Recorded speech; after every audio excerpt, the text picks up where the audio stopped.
Grinder Fisher, vocalist Cannibal Corpse. I'm Anders, drummer from Unleashed.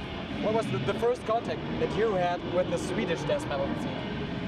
Probably I met Johnny Hedlund in New York, well, like Philadelphia, and he had the first Unleashed demo. I bought it from him for like $3 at an Immolation show. And I was there too. See, I probably met you, but I just remember meeting him, and I was so drunk at this party after the show, and that was the first time that I, you know what I mean? I knew of Nihilist and whatnot, but you know what I mean? That was when I bought the Unleashed demo. So that's my first introduction to Unleashed. That's the first time I met anyone, you know, from Sweden. The Immolation guys and the Mortician guys were in Stockholm previous to me and Johnny going there.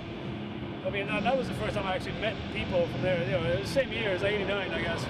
Or yeah, '89, and you know, we'd all been showing in our shit. Like we were kids hanging out in the subway drinking beer and shit. And they were there, you know, they were over there. What the fuck is this shit? And we're like, yeah. Well, I was young. I was 16 or you know, 15 and 16. You know, and I was plowing through all that shit. And you know, started the band and there, you know, and then met the Immolation guys and all that in Stockholm.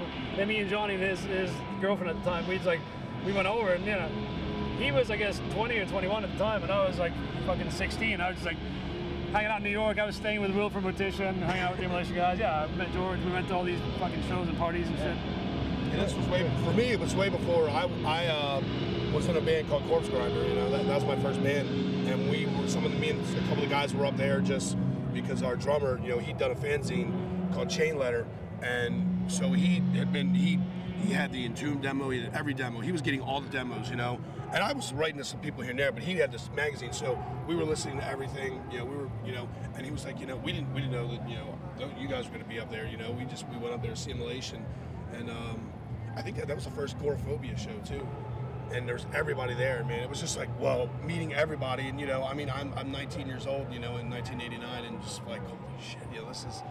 You know, this is what I want to do, and it was only a year later that I, you know, went and did Monstrosity, you know. So, and 6 years after that, is when they called me with Cannibal Corpse. So, you know, everything. Once that show, really, that was like the big, probably one of the biggest points in my life as far as just meeting people, and then bam. What was your impression from the American side when you first heard this Swedish stuff? That was the guitar way sound. different. I mean, that's the first thing you really recognized. It was like the heaviest thing you ever heard, you know. I mean, and I know a lot of, especially now, there are a lot of bands that try to emulate that, you know.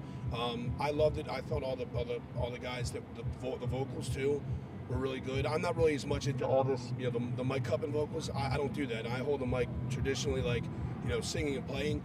And a lot of, you know, a lot of the people, you know, in the bands in Sweden, it's the same way. It's more traditional sounding death metal, you know. And '89 is like kind of that point, you know what I mean? Maybe a little bit before that is when it really was in the, you know, really down, and then the evolution came '89, and of course, 90-91 is when death metal really, you know, came out, you know. And then everyone said, of course, that it was gone, which it wasn't.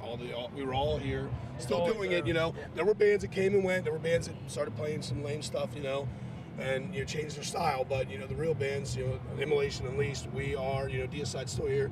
You know, there are a lot of bands that are still playing death metal the way it's supposed to be.